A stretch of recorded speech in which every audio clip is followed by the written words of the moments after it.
Hi every one, welcome to pen paper TNPSC. இந்த வீடியோவில் maths previous year question பார்க்கலாம். So first question என்ன அப்படின்னா, using clay a student made a right circular cone.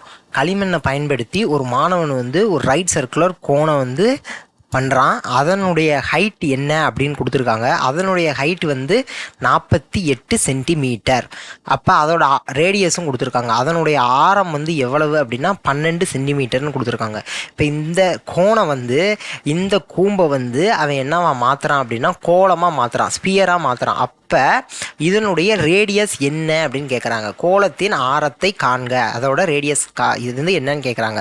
So ஒரு ஷேப்லேருந்து இன்னொரு ஷேப்புக்கு மாற்றும் போது எப்பயுமே ரெண்டுனுடைய வால்யூமுமே ஈக்குவலாக இருக்கும். ஸோ வால்யூம் ஆஃப் த கோனும் வால்யூம் ஆஃப் த ஸ்பியரும் ஈக்குவலாக இருக்கும். ஸோ இதிலிருந்து தான் நம்ம கண்டுபிடிக்க போகிறோம். இப்போ volume of the cone, volume of the sphere. Volume of the கோனுக்கு நமக்கு ஃபார்முலா தெரியும், 1/3 பை ஆர் ஸ்கொயர் ஹச். இதை நான் R1 அப்படின்னு எடுத்துக்கிறேன். அப்போ ஸ்பியருடைய இது 4/3 பை ஆர் கியூப். இப்போ இதை நான் R2 அப்படின்னு எடுத்துக்கிறேன். ஏன்னா வேறு ரேடியஸ் தான் இருக்க போகுது, அதனால் R1 R2ன்னு எடுத்துக்கிறேன். இப்போ இந்த பையையும் கேன்சல் பண்ணலாம், இந்த 3யையும் கேன்சல் பண்ணலாம். இப்போ இங்கே என்ன இருக்குன்னா R1 ஸ்கொயர். R1 நமக்கு என்னென்னு தெரியும், 12ன்னு தெரியும். இப்போ 12 இன்ட்டு 12 ஹச் என்னன்னு தெரியும், 48ன்னு தெரியும். இப்போ இங்கே 4 இன்ட்டு R2 கியூப். இந்த R2 தான் நமக்கு கேட்குறாங்க. இப்போ இந்த 4 அடிச்சேன்னா இங்கே ஒரு 3ன்னு வரும்.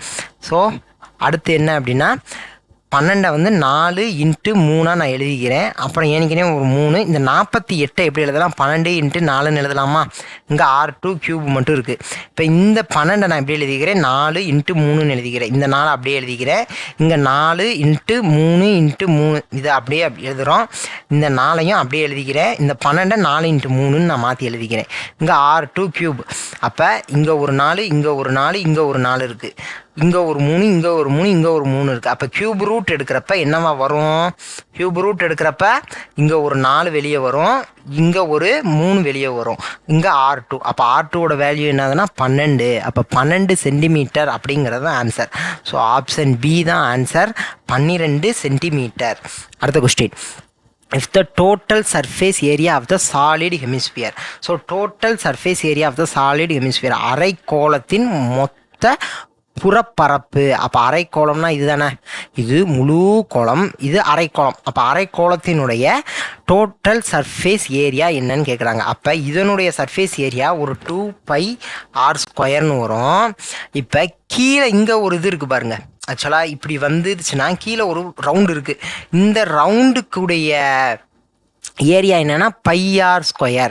அப்போ ஏனிக்கனே ஒரு 2πr². இது 2πr². ஏன்னா இது மொத்தம் 4πr² நமக்கு தெரியும். அப்போ 4πr² பகுதி தான், பாதி தான் இது. அப்போ 4πr² இதில். அப்போ இது மட்டும் எவ்வளோன்னா 2πr². ஆனால் இப்போ வெட்டுறப்ப கீழே ஒரு தட்டு மாதிரி ஒரு ரவுண்டு ஷேப் கிடைக்குதா, அது ஒரு πr². அப்போ 2πr² ப்ளஸ் ஒரு πr². ஆன்சர் எவ்வளோ வரும்னா 3πr². இப்போ 3πr² வேல்யூ நமக்கு கொடுத்துட்டாங்க. 6k² square units. அதாவது இங்கே ஏரியாங்கிறத மென்ஷன் பண்ணுறதுக்காக ஸ்கொயர் யூனிட்ஸ் அப்படின்னு சொல்கிறாங்க. அப்போ 6k² 3πr². அப்போ என்ன கேட்குறாங்க அப்படின்னா, which one of the following is the surface area of the sphere with the same radius r. இப்போ இங்கே ஒரு r இருக்கா, இப்போ இங்கனக்குள்ளே ஒரு r இருக்கும். இந்த r இங்கே இந்த r இருக்குல்ல, இந்த ஆரம் இதே r வச்சு ஒரு ஸ்பியர் வச்சுருக்கோமா. இப்போ இந்த r தானே இந்த r. இப்போ இதனுடைய ஸ்பியர்னுடைய சர்ஃபேஸ் ஏரியா என்னன்னு கேட்குறாங்க. அப்போ ஸ்பியரோட சர்ஃபேஸ் ஏரியா ஏனிங்கன்னா என்னன்னு சொல்லியிருக்கேன், 4πr². இப்போ தானே சொன்னேன். அப்போ ஸ்பியரோட சர்ஃபேஸ் ஏரியா 4πr². அதுதான் என்னன்னு கேட்குறாங்க. அப்போ நமக்கு 3πr² என்னன்னு தெரியும், 6k² தெரியும். இப்போ என்ன அப்படின்னா இந்த ஆறும் சேமா அப்படின்னு ஒரு டவுட் வரும். ஏன்னா போன சம்மில் R1 R2லாம் எடுத்துருந்தோம்ல. இப்போ இந்த ஆறு சேமானா அதை கொடுத்துட்டாங்க, சேம் ரேடியஸ் R. இப்போ இந்த ஆறும் சேம் தான். அப்போ நம்ம இப்படி நம்ம எடுத்துக்கலாம். அப்போ 3πr², 6k², 4πr² என்னன்னு நம்ம கண்டுபிடிக்கணும். அப்போ இந்த பையை கேன்சல் பண்ணலாம், இந்த R²யும் கேன்சல் பண்ணலாம், இந்த 3 வச்சு கேன்சல் பண்ணால் 2k² வரும். ஸோ அப்போ ஆன்சர் என்னன்னா இதோட மல்டிப்ளை ஆயிரும், இதோட மல்டிப்ளை ஆயிரும். நமக்கு கண்டுபிடிக்க வேண்டியது இதுதான். அப்போ இந்த கொஸ்டின் மார்க் ஆக்சுவலாக நான் எக்ஸ்ன்னு கூட எடுத்துருந்துருக்கலாம். அப்போ இந்த எக்ஸ்ன்னு வர்ற இடத்துல ஆன்சர் என்ன வருது, 2k² இன்ட்டு 4ன்னு நம்ம வரணும். ஏன்னா இதையும் மல்டிப்ளை பண்ணுறப்ப அப்போ 8k² தான் ஆன்சர். ஸோ ஆன்சர் வந்து ஆப்ஷன் டி 8k². அடுத்த question, a person bought 10 shares. ஒரு 10 பங்குகள் வாங்குறான். ஒரு பங்கும் சொல்லல, ஒரு பங்கு கிடையாது, மொத்தம் 10 ஷேர் வாங்குறான். அந்த 10 ஷேரினுடைய மதிப்பு 25,000 ரூபாய். 25,000 ரூபாய்க்கு 10 பங்கு வாங்குறான். அப்போ ஒரு பங்கு எவ்வளோ அதெல்லாம் நமக்கு தேவையில்லை இப்போதைக்கும். 25,000 ரூபாய்க்கு 10 பங்கு. இப்போ இது வந்து முதலாம் ஆண்டில் வந்து 4% அதிகரிக்குது. முதலாம் ஆண்டில் இந்த 25,000 ரூபா மொத்தம் வாங்குறது 4% அடிக்குது. அப்போ 104/100ன்னு போடலாமா? அதுக்கப்புறம் அடுத்த இரண்டாவது ஆண்டில் வந்து 8% அதிகரிக்குது. அப்போ 108/100ன்னு போடலாம். மூணாவது ஆண்டில் 10% குறையுது. அப்போ 90ன்னு போடணும். ஏன்னா 100ன்னு நம்ம எடுத்து இங்கே வந்து 4% அதிகரித்தா 104 + 4ன்னு போடுவோம். 8% அதிகரித்தா +8. அப்போ 10% குறையுதுன்னா 100 - 10 தானே. அப்போ 90/100 அப்படின்னு போடுறோம். இப்போ மூணாவது வருட முடிவில் வந்து மொத்த தொகை எவ்வளவு இருக்கும் அப்படின்னு கேட்குறாங்க. அப்போ இந்த 10 பங்குகளை 25,000 ரூபாய்க்கு வாங்குறாங்கன்னு கொடுத்து ஆரம்பிக்கிற சம்மு இப்படி வருது. அப்போ இந்த 10ங்கிறது எதுக்கு கொடுத்தாங்கன்னா, இந்த 10ங்கிறது தேவையே இல்லை, நம்மளை சும்மா கன்ஃபியூஸ் பண்ணுறதுக்காக கொடுத்துருக்காங்க. 25,000 ரூபாய்க்கு பங்குகளை வாங்குறாங்க. 25,000 ரூபாய்க்கு வாங்கின பங்கு 4% அதிகரிக்குது. 2வது வருஷத்தில் 8% அதிகரிக்குது. 3வது வருஷம் 10% குறையுது. 3வது வருட முடிவில் இதனுடைய 25,000 ரூபாய்க்கு வாங்கின பங்குகளின் மதிப்பு என்ன அப்படிங்கிறது மட்டும்தான் கேள்வி. இப்போ இங்கே ஒரு 3 0 இருக்குது, இங்கே 2 0 அடிச்சிட்டேன், இங்கே ஒரு 0 அடிச்சிட்டேன். இப்போ இங்கே ஒரு 0 இருக்குது, இந்த ஒரு 0வை அடித்தாச்சு. இப்போ 25 × 104 × 108 × 9 கீழே ஒரு 100 இருக்குது. இப்போ இந்த 25 100 வச்சு அடித்தோம்னா 4 அப்படின்னு வரும். இப்போ இங்கே 52ன்னு போடலாம், இங்கே 2ன்னு வரும். இந்த 2 இங்கே அடிச்சேன்னா 54 அப்படின்னு போடலாம். இப்போ 52 × 59 × 9 இதுதான் ஆன்சராக நமக்கு வரப்போகுது. இப்போ 52 × 54 என்னன்னு முதல்ல பார்க்கலாம். 4 2s are 8, 5 4s are 20, 5 இங்கே 5 2s are 10, மீதி 1 இருக்குது. 5 5 25, 1னா 26ன்னு வரும். 8 0 8 2. இப்போ இதை வச்சு என்ன 9ஆல் மல்டிப்ளை பண்ணணும். அப்போ 9 8s are 72, 7 இங்கே 0, அப்போ 7 அப்படியே போட்டுறேன். திருப்பி 9 8s are 72, 2 மீதி 7, 9 2s are 18, 18ல் திருப்பி 7 ஆட் பண்ணோம்னா 18ல் 7 ஆட் பண்ணோம்னா எவ்வளவு? 18ல் 7 ஆட் பண்ணால் 25ன்னு வரும். அப்போ 25,272 தான் ஆன்சர் நமக்கு. அப்போ 25,000 ரூபாயினுடைய மதிப்பான பங்குகள் இன்றைய இந்த 3வது வருட முடிவில் என்னவாயிருக்குன்னா 25,272 மாறி இருக்கு. ஆப்ஷன் டி தான் ஆன்சர். அடுத்த கேள்வி, ஒரு பிரின்சிபல் ஒரு அசல் தொகை 10% வட்டியில் 5 வருஷத்தில் என்னவாக மாறி இருக்கு அப்படின்னா 20,100 ரூபாயா மாறி இருக்கு. அப்போ அந்த அசல் தொகை என்னன்னு கேட்குறாங்க. இப்போ நம்ம சிம்பிள் இன்ட்ரெஸ்ட் தான் இது. அப்போ காம்பவுண்டுங்கிற வார்த்தையே இல்லைன்னா அது சிம்பிள் இன்ட்ரெஸ்ட்டாக தான் நம்ம எடுத்துக்கணும். அப்போ சிம்பிள் இன்ட்ரெஸ்ட் படி PNR, பிங்கிறது பிரின்சிபல் அமௌண்ட், என்னங்கிறது நம்பர் ஆஃப் இயர்ஸ், ஆறுங்கிறது ரேட் ஆஃப் இன்ட்ரெஸ்ட். PNR/100ங்கிறது சிம்பிள் இன்ட்ரெஸ்ட் பார்க்குறதுக்கு தான் நமக்கு ஃபார்முலா தெரியும். இப்போ இதை வந்து நமக்கு பிரின்சிபல் என்னன்னு கொடுக்கல. அப்போ ஒரு பிரின்சிபல் இருக்குது, அந்த பிரின்சிபல் ப்ளஸ் இந்த வட்டியும் சேர்ந்து நமக்கு என்னவாக மாறி இருக்கு அப்படின்னா 20,100 ரூபாயாக மாறி இருக்கு. அப்போ இப்போ பி இங்கேயும் இருக்குது, இந்த பியும் இங்கேயும் இருக்குது. இப்போ பி ப்ளஸ் பி என்னன்னு தெரியாது, ஆனால் என்ன எத்தனை வருஷம் சொல்லியிருக்காங்க? 5 வருஷம் சொல்லியிருக்காங்க. ரேட் ஆஃப் இன்ட்ரெஸ்ட்னு சொல்லிட்டாங்க, 10ன்னு சொல்லிட்டாங்க. கீழே 100ன்னு போடுறோம். 20,100. இப்போ இதிலேருந்து நம்ம பி கண்டுபிடிக்கணும். எப்படி கண்டுபிடிக்கலாம்? இங்கே வந்து இங்கே ஒரு 0, இங்கே ஒரு 0 அடிச்சிடுறேன். இங்கே 5, அப்போ 2. அப்போ பி ப்ளஸ் P/2 உடைய வேல்யூ 20,100 அப்படின்னா P ப்ளஸ் P/2 ஒரு பி முழுசாக இருக்குது, அப்புறம் ஒரு அரை பி. ஒரு பி ப்ளஸ் அரை பி எவ்வளவு? 1.5 பி. அப்போ 3/2P = 20,100 அப்படின்னு வரும். இப்போ இதை 3ஆல் கேன்சல் பண்ண ட்ரை பண்ணலாம். 6 3s are 18, 21, 7 3s are 21, 2 0 அப்படியே போட்டுக்கிறேன். இந்த 2 மட்டும் அங்கிட்டு கொண்டு போயிடணும். இப்போ பியோடைய வேல்யூ என்னது 6700 இன்ட்டு 2. அப்போ ஆன்சர் என்ன வரும் 67 இன்ட்டு 2னா 14 1 12 13 134. இங்கே 2 ஜீரோ இருக்குது. அப்போ அந்த 2 ஜீரோ இங்கே சேர்த்துக்கணும். இப்போ 13,400 ரூபா அப்படிங்கிறது தான் அசல். ஸோ ஆப்ஷன் ஏ தான் நமக்கு ஆன்சர், 13,400 ரூபாய். அடுத்த கேள்வி, ஒரு ஹை ஸ்கூலில் 450 ஸ்டூடெண்ட்ஸ் இருக்காங்க, 450 மாணவர்கள், 15 ஆசிரியர்கள், 450 ஸ்டூடெண்ட்ஸ், 15 டீச்சர்ஸ், அப்புறம் 3 அட்மினிஸ்ட்ரேட்டர்ஸ். இப்போ இந்த ஸ்கூலினுடைய ஸ்ட்ரென்த்து வந்து அதிகரிச்சிருச்சு அப்படின்னு சொல்கிறாங்க. அப்போ அதிகரிச்சிருச்சு அப்படின்னா 1050 ஸ்டூடெண்ட்ஸாக இப்போ மாறிட்டாங்க. 450 ஸ்டூடெண்ட்ஸாக இருந்தவங்க 1050 ஸ்டூடெண்ட்ஸாக மாறுறாங்க. அப்போ 450 பேருக்கு 15 டீச்சர்ஸும் இந்த 450 பேர் 15 டீச்சர்ஸுக்கு 3 அட்மினிஸ்ட்ரேட்டர்ஸும் இருக்காங்க. இப்போ இந்த விகிதம் அதே மாதிரி தான் இருக்கணும் அப்படின்னா எத்தனை நம்பர் ஆஃப் டீச்சரும் எத்தனை நம்பர் ஆஃப் அட்மினிஸ்ட்ரேட்டரும் இருக்காங்கங்கிறது தான் நமக்கு இப்போ கேள்வியாக கேட்குறாங்க. அப்போ 450 பேருக்கு 15 டீச்சர்ஸ் இருக்காங்க. அப்போ இப்போ 1050 பேராக மாறிடுச்சு ஸ்டூடெண்ட்ஸோட ஸ்ட்ரென்த்து. அப்போ அதுக்கு எத்தனை டீச்சர்ஸ் இருக்கணும்? இந்த ஜீரோ கேன்சல் பண்ணுறேன். 9 5 சார் 45, இங்கே 3, திருப்பி 3ஆல் அடித்தோம்னா 3, இந்த 3 இங்கே வச்சு அடிக்கிறேன். 3 3 சார் 9, 15னா 35 அப்படின்னு ஆன்சர் வருது. அப்போ 35 டீச்சர்ஸ் இருக்கணும். ஸோ 450 ஸ்டூடெண்ட்ஸுக்கு 15 டீச்சர்ஸ் இருக்காங்க அப்படின்னா 450 பேருக்கு 15 பேர் அப்படின்னா விகிதம் என்ன வருது? 1, இங்கே 30. அப்போ 30:1 வரணும். இப்போ அதே விகிதம் இங்கேயும் இப்போ மெயின்டைன் ஆகணும் அப்படின்னா எத்தனை டீச்சர்ஸ் இருக்காங்கங்கிறதான கேள்வி. இப்போ நம்ம போட்டது கரெக்டாக இல்லையானா இப்போ இதை வச்சு செக் பண்ணிடலாம். 35ன்னு போட்டோம்னா 2 1 0 5ஆல் டிவைட் பண்ணுறேன், இங்கே 7ன்னு வரும். திருப்பி 7ஆல் அடித்தோம்னா இங்கே 30ன்னு வரும். ஸோ அப்போ இங்கே இதுவும் 30:1 வந்துருச்சு. அப்போ நம்ம போட்ட 35ங்கிற ஆன்சர் கரெக்டு தான். 35 டீச்சர்ஸ் எத்தனை கேட்குறாங்க? Find the number of teachers and administrator. முதல்ல என்ன வருது? டீச்சர் தான் வருது, அதுக்கப்புறம் தான் அட்மினிஸ்ட்ரேட்டர். இப்போ டீச்சர் எத்தனை பேர்னு கண்டுபிடிச்சிருக்கோம்? 35 டீச்சர்ஸ் இருக்கானும் கண்டுபிடிச்சிட்டோம்.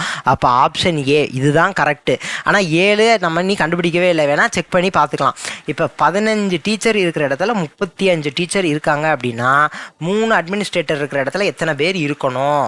அப்போ 1 3 3, இங்கே 5ன்னு வரும். திருப்பி இந்த 5ஆல் அடித்தோம் அப்படின்னா இங்கே 7. அப்போ இதை இங்கே மல்டிப்ளை பண்ணிடணும், இதை இங்கே மல்டிப்ளை பண்ணிடணும். அப்போ எக்ஸ் இஸ் ஈக்குவல் டு 7ன்னு வரும் ஆன்சர். அப்போ 35, 7 35 டீச்சர்ஸ் 7 அட்மினிஸ்ட்ரேட்டர்ஸ். ஸோ இதுதான் ஆன்சர் நமக்கு தெரிஞ்சிருச்சு, அவ்வளோதான். ஸோ இப்போயுமே நம்ம வந்து திருப்பியுமே கூட செக் பண்ணலாம். இப்போ 15 டீச்சர்ஸுக்கு 3 அட்மினிஸ்ட்ரேட்டர் என்ன ரேஷியோ வரும்னா 5:1 வருதா? இப்போ 35 டீச்சர்ஸ்க்கு நம்ம என்ன கண்டுபிடிச்சிருக்கோம்? 7ன்னு கண்டுபிடிச்சிருக்கோம். இப்போயும் விகிதம் 5:1 வருதா? ஸோ ரேஷியோ கரெக்டாக வந்துருச்சா? அவ்வளோதான். ஸோ ஆப்ஷன் ஏ தான் ஆன்சர், 35 டீச்சர்ஸ் 7 அட்மினிஸ்ட்ரேட்டர்ஸ். அடுத்து எல்சிஎம். இந்த 3 இதோடனுடைய எல்சிஎம் கேட்குறாங்க. எனக்கு பார்க்குறப்பயே தெரியுது என்ன அப்படின்னா இது வந்து இப்போ ஏ கியூப்னு எடுத்துக்கிட்டேன்னா ஒய்யை ஏன்னு எடுத்துக்கிட்டேன்னா ஏ கியூப் மைனஸ் பி கியூப்னு இருக்குது. 5 கியூப்னு எனக்குள்ளே இருக்குது. 5 5 25, 25 5 125. அப்போ பார்க்குறப்பே நமக்கு தெரியணும் இது வந்து 5 கியூப் தான் அப்படின்னு. அதே மாதிரி இது A minus B the whole square ஃபார்முலாவில் இருக்குது. இது ஏ ஸ்கொயர் மைனஸ் பி ஸ்கொயருங்கிற ஃபார்முலாவில் இருக்குது. 5 ஸ்கொயர் 25. ஸோ இப்போ அதை அப்படியேவும் எக்ஸ்பேண்ட் பண்ணி எழுதுனா போதும். நமக்கு தெரியும் ஏ கியூப் மைனஸ் பி கியூப்னுடைய ஃபார்முலா என்ன அப்படின்னா ஏ மைனஸ் பி இன்ட்டு நிலுங்க ஃபஸ்ட்டு இதை வந்து இது 5 கியூபாக மாற்றி எழுதிடலாம். அப்போ ஏ கியூப் மைனஸ் பி கியூபோட வர formula A minus B into A square plus B square plus AB 5y அப்படின்னு வரணும். ஸோ அப்போ ஏ கியூப் மைனஸ் பி கியூபோட ஃபார்முலா இது நமக்கு தெரிஞ்சது தான். இதை நான் எக்ஸ்பேண்ட் பண்ணி எழுதிட்டேன். இப்போ Y minus 5 the whole square. So அப்போ இதையும் நான் எழுதணும். எப்படி எழுதலாம்? A minus B the whole square formula போட்டு நான் எழுதலாம். இல்லை நான் இப்போதைக்கும் இதை அப்படியே கூட நான் வச்சுக்கலாம். ஏன் நான் அப்படியே வச்சுக்கிறேன்னா இங்கே ஒய் மைனஸ் 5ங்கிற டேர்ம் இருக்குது. அதனால நாங்கள் ஒய் மைனஸ் 5 ஸ்கொயர்னால் இங்கே எனக்கு ஆப்ஷன்லேயே ஒய் மைனஸ் 5 ஸ்கொயர்னு இருக்குது. ஸோ இதை நான் அப்படியே வச்சுக்கிட்டா கூட எனக்கு எல்சிஎம் பார்க்க முடியும்னு எனக்கு இப்போதைக்கு தோணுது. ஸோ அதனால் நான் இதை அப்படியே வச்சுக்கிறேன். அடுத்து ஒய் ஸ்கொயர் மைனஸ் 25 நான் எப்படி எழுதிக்கிறேன்? ஒய் ஸ்கொயர் மைனஸ் 5 ஸ்கொயர்னு எழுதிக்கிறேன். அப்போ ஏ ஸ்கொயர் மைனஸ் பி ஸ்கொயரோட formula A minus B into A plus B. இப்போ நான் இதுக்கு எல்சிஎம் தான் கேட்குறாங்க. எல்சிஎம்னா எல்லா டேர்முமே இருக்கணும். அப்போ ஒய் மைனஸ் இப்போ நான் எல்சிஎம் பார்க்குறேன் ஒய் மைனஸ் ஃபைவ்னு நான் போடுறேன். ஒய் மைனஸ் ஃபைவ்னா இந்த டேர்ம் வந்துடும், இந்த டேர்ம் போயிடும். ஆனால் இங்கே ஸ்கொயர்னு இருக்குது, அப்போ இங்கே இன்னொரு ஒரு ஒய் மைனஸ் ஃபைவ் தேவைப்படுது. அப்போ நான் இங்கே ஸ்கொயருன்னு தான் நான் போடணும். அப்போ இதுவும் போயிடுச்சு. இப்போ ஒய் ப்ளஸ் ஃபைவ் அப்படின்னு நான் போடுறேன். ஒய் ப்ளஸ் ஃபைவ் அப்படின்னு போடுறேன்னா எனக்கு இந்த டேர்ம் போயிடும். அப்போ இந்த டேர்ம் போகுமா அப்படின்னு நான் பார்க்குறேன். அப்படின்னா இந்த டேர்ம் எனக்கு போகிறதுக்கான வாய்ப்பு இல்லை. ஏன் அப்படின்னா ஒய் ப்ளஸ் ஃபைவுக்கும் இங்கே வந்து ஒய் ப்ளஸ் ஃபைவ்க்கும் சம்மந்தம் இல்லை. ஏன்னா இது வந்து A square plus B square plus ஏபிங்கிற இடத்துல இருக்குது. A square plus B square plus AB அப்படிங்கிற டேர்மில் இருக்குது. அதனால் இந்த இதுக்கும் இது வந்து ஏ ப்ளஸ் பி அப்படிங்கிற இதில் இருக்குது. ஸோ இதுக்கும் பெரிய அளவில் சம்மந்தம் இல்லை. ஒருவேளை இங்கே வந்து A square plus B square plus 2ab அப்படிங்கிற மாதிரி இருந்துச்சுன்னா கூட A plus B the whole ஸ்கொயரான்னு நான் யோசிக்க வாய்ப்பு இருக்குது. ஆனால் இங்கே இது வேறு, இது ஏ ப்ளஸ் பி, இது A square plus B square plus AB. அப்போ இதுக்கும் சம்மந்தம் இல்லை. அதனால் நான் இதை எழுதிட்டு அதுக்கப்புறம் திருப்பி நான் இந்த டேர்மையும் நான் எழுதி தான் ஆகணும். எல்சிஎம்ல திருப்பி y square plus 25 plus 5 square. So இப்போ இந்த டேர்ம் எழுதுனா இதுவும் போயிடும். ஸோ எல்சிஎம் அப்படிங்கிறது நம்ம ஒரு 3 நம்பருக்கு எல்சிஎம் எடுக்கிறோம் அப்படின்னா அந்த 3 நம்பரையுமே நம்ம எடுக்கிற எல்சிஎம் வந்து டிவைட் பண்ணி ஆகணும். இப்போ உதாரணத்துக்கு 5ன்னு ஒரு நம்பர் எடுக்கிறேன், 10ன்னு ஒரு நம்பரு, 20ன்னு ஒரு நம்பர். இதுக்கு எல்சிஎம் எப்படி பார்ப்போம்? 5ன்னு எடுத்தால் 1 2 4, திருப்பி இதுக்கு 2ன்னு எடுத்தால் 1 1 2, திருப்பி இதுக்கு 2. அப்போ 5 2s are 10, 10 2s are 20, 20ங்கிற number தான். இப்போ இந்த 20 வச்சு நான் 5 டிவைட் பண்ணுறப்ப டிவைட் பண்ண முடியும் என்னால். அதே மாதிரி 10 வச்சு 5 டிவைட் பண்ணாலும் டிவைட் பண்ண முடியும், 20 வச்சு 5 டிவைட் பண்ணாலும் என்னால் டிவைட் பண்ண முடியுது. ஸோ அது மாதிரி நம்ம ஒரு டேர்ம் வச்சுருக்கோம், அதை வச்சு நான் இதை கீழே வச்சு டிவைட் பண்ணேன்னா மீதி கரெக்டாக எல்லாமே டிவைட் கரெக்டாக அந்த கீழே வந்து டினாமினேட்டர் கரெக்டாக வந்து டிவைட் ஆகி ஒரு பெர்ஃபெக்டான ரிமைண்டர் வரணும். ஸோ அதுதான் எனக்கு தேவை. ஸோ அப்போ இதுதான் எல்சிஎம். ஸோ இதுதான் எல்சிஎம். ஆப்ஷன் ஏ அப்படிங்கிறதான் நமக்கு கரெக்டான ஆன்சர்.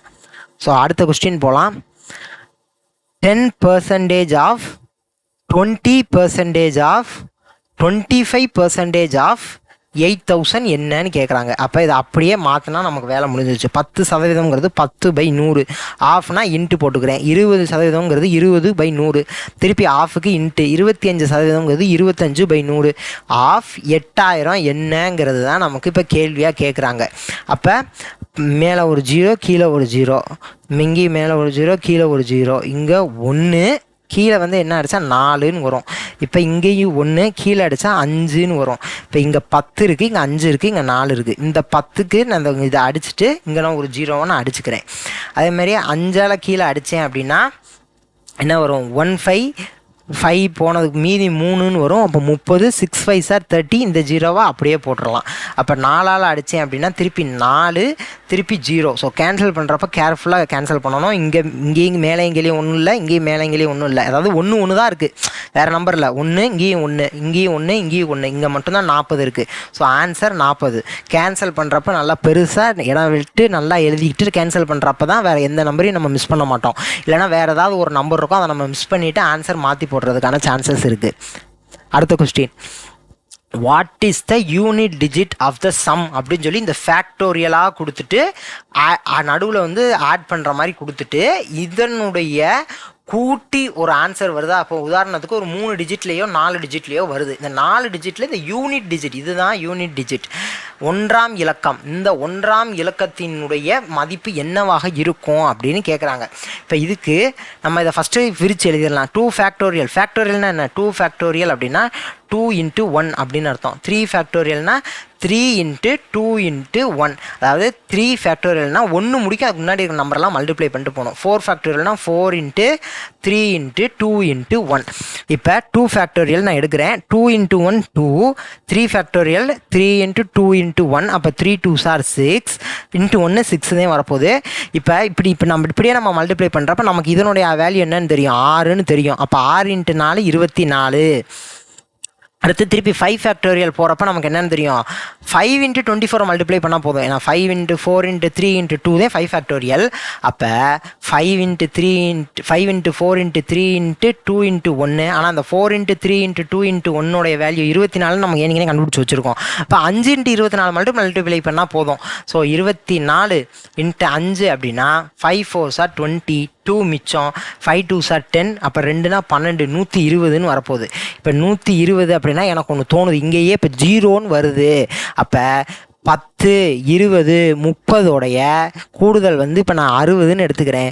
இதனுடைய இது கூட நான் அடுத்து திருப்பி 10, 10, 10ன்னு ஆட் பண்ணி எத்தனை இந்த 10, 100ன்னு ஆட் பண்ணாலும் யூனிட் டிஜிட் 0வாக தான் வரும். ஸோ அப்போ இங்கே 0ன்னு வருது. அப்போ திருப்பி நான் 6 ஃபேக்டோரியல் என்னன்னு பார்க்குறேன். எனக்குன்னே 6 × 5 × 4 × 3 × 2 × 1 தான் 6 ஃபேக்டோரியல். அந்த 6 × 5 × 3 × 2 × 1 வேல்யூ எனக்கு என்னன்னு தெரியும், 120ன்னு தெரியும். அப்போ 6 × 120, அப்போ 6 × 120. ஸோ இப்போ எனக்கு என்ன தோணுது அப்படின்னா, 0வோட எதை மல்டிப்ளை பண்ணாலும் யூனிட் டிஜிட் 0வாக தானே இருக்கும்.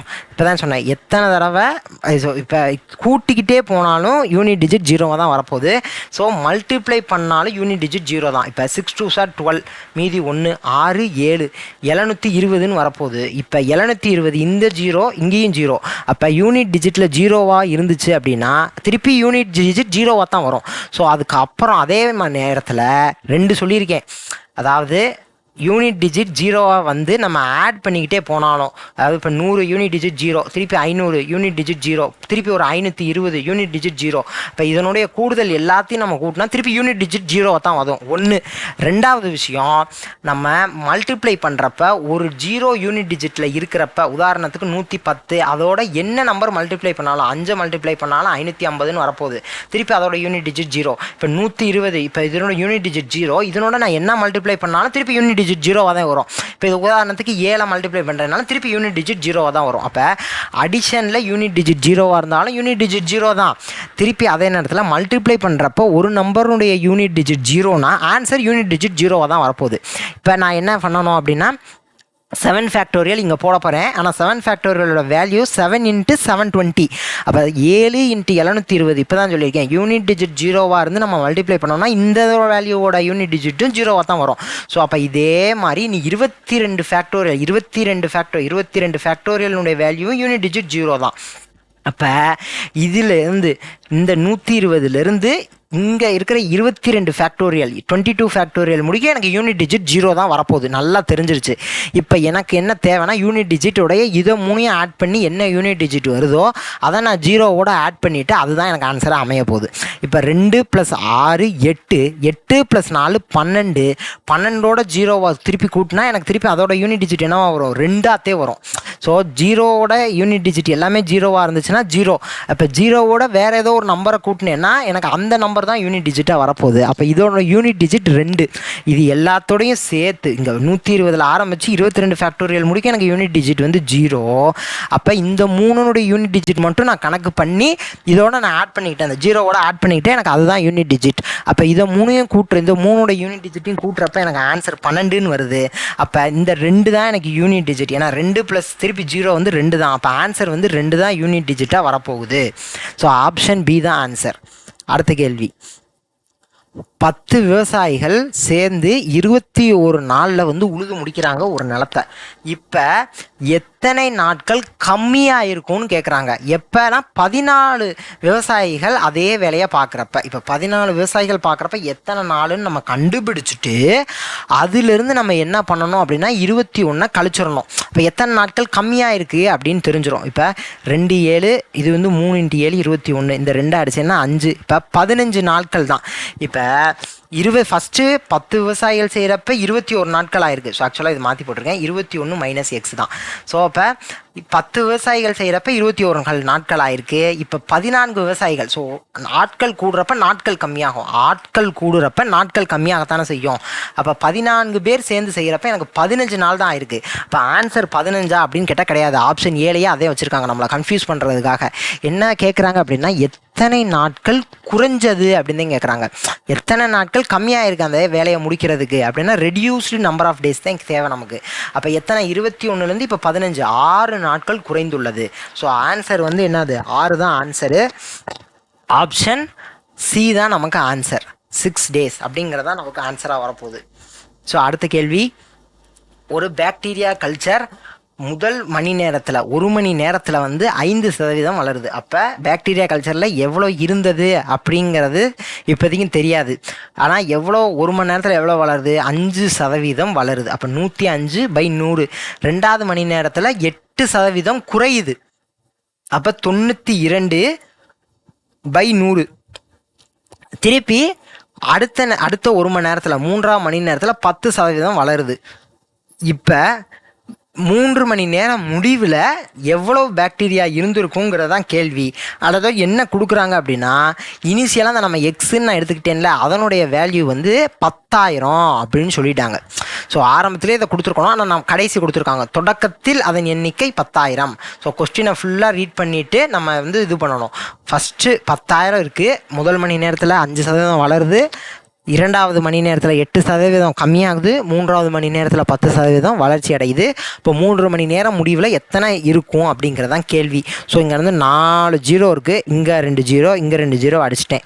ஸோ இங்கே ஒரு 0, இங்கே ஒரு 0 போயிடுச்சு. இப்போ இங்கே 21 5ஆல் டிவைட் பண்ணோம்னா இங்கே வந்து 2ன்னு வரும். திருப்பி இந்த 2ஐ இங்கே வச்சு டிவைட் பண்ணுறேன். 4 2s are 8, 12ன்னு இருக்கும். 6 2s are 12. அப்போ 21 × 46 × 11. வேறு மேலே கீழே இருக்கான்னு பார்த்துக்கணும். இங்கேயும் 1 தான் இருக்குது, இங்கேயும் 1 தான் இருக்குது, இங்கேயும் 1 தான் இருக்குது, இங்கேயும் 1 தான் இருக்குது. 21 46 11. ஸோ இதை 3ஐயும் மல்டிப்ளை பண்ணி கிடைக்கிற ஆன்சர் தான் நம்மளுடைய ஆன்சர். So 21 × 46 6, 6 2s are 12. திருப்பி இங்கே வந்து 4, 4 2s are 8. ஆன்சர் என்னவாக இருக்குது அப்படின்னா 6 6 9. இந்த 966 திருப்பி 11ஆல் மல்டிப்ளை பண்ணணும். 6 6 9 6 6 9. திருப்பி 6 12 1 மிச்சம் 10 16 1 10,626ங்கிறத ஆன்சர். ஆப்ஷன் பி தான் நமக்கு ஆன்சர். அடுத்த கேள்வி, the ratio of number of boys and girls in a college. ஒரு கல்லூரியில் வந்து மாணவிகளுடைய விகிதம் 8% 8:7ங்கிற விகிதத்தில் இருக்குது. ஸோ 8 அப்படிங்கிறது பாய்ஸ், 7ங்கிறது வந்து கேர்ள்ஸ். 8:7ங்கிற ரேஷியோவில் இருக்குது. இப்போ இந்த 8% அப்படிங்கிறது எவ்வளவு இன்க்ரீஸ் ஆகுது அப்படின்னா 10% இன்க்ரீஸ் ஆகுது. அப்போ 110/100ன்னு போட்டுக்கலாம். அதே மாதிரி கேர்ள்ஸினுடைய எண்ணிக்கை 7ங்கிற ரேஷியோவில் இருக்குது. இப்போ அது எவ்வளோ வளர்ச்சி அடையுது அப்படின்னா 20% வளர்ச்சி ஆகுது. ஸோ இப்படி வந்து கூடுறப்ப புதிய விகிதம் என்னன்னு கேட்குறாங்க. ஃபஸ்ட்டு 8:7 இருக்குது. அப்போ 8ங்கிறது ஒரு 10% வளருது, 7ங்கிறது ஒரு 20% அதிகரிக்குது. இப்போ வந்து என்ன புது ரேஷியோ அப்படின்னு கேட்குறாங்க.